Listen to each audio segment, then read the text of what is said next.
നമുക്ക് വിശുദ്ധ ഗ്രന്ഥത്തിലൂടെ കടന്നു പോകുമ്പോൾ ഒരു കാര്യം മനസ്സിലാവും. മത്തായിയുടെ സുവിശേഷം 12-ാം അധ്യായം 31 വാക്യപ്രകാരം പറയുന്നു, അതുകൊണ്ട് ഞാൻ നിങ്ങളുടെ പറയുന്നു, മനുഷ്യൻ്റെ എല്ലാ പാപവും ദൈവദൂഷണവും ക്ഷമിക്കപ്പെടും, എന്നാൽ ആത്മാവിനില്ല ദൂഷണം ക്ഷമിക്കപ്പെടുകയില്ല. ഇത് കൊണ്ടസിലാണ് ഈശോ സംസാരിച്ചതെന്ന് നമുക്കറിയാം.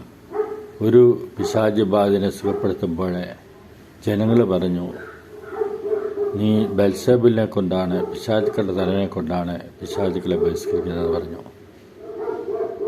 അപ്പം ഈ ഒരു കോണ്ടസ്റ്റിലാണ് ഈശോ സംസാരിക്കുന്നത്. പരിശുദ്ധാത്മാവിന്റെ ദൂഷണം എന്ന് പറയുന്നത് പരിശുദ്ധാത്മാവിൻ്റെ പ്രവർത്തനങ്ങളെ അവഗണിക്കുന്നത്, അല്ലെ അതിനെതിരായിട്ട് ദൂഷണം പറയുന്നതിനാണ് പരിശുദ്ധാത്മാവിനെതിരായി ദൂഷണമായിട്ട് പറയുന്നത്. അതൊരിക്കലും ക്ഷമിക്കപ്പെടാത്തൊരു പാപമാണെന്ന് വ്യക്തമായിട്ട് ബൈബിൾ പറയുന്നുണ്ട്, ഈശോ പറഞ്ഞിട്ടുണ്ട്. അപ്പോൾ ഓർക്കുക, പരിശുദ്ധാത്മാവിൻ്റെ പ്രവർത്തനങ്ങളെ നമ്മൾ ഒരിക്കലും ദൂഷണം പറയാതിരിക്കാനായിട്ട് നമ്മുടെ ജീവിതത്തിൽ ശ്രദ്ധിക്കുക.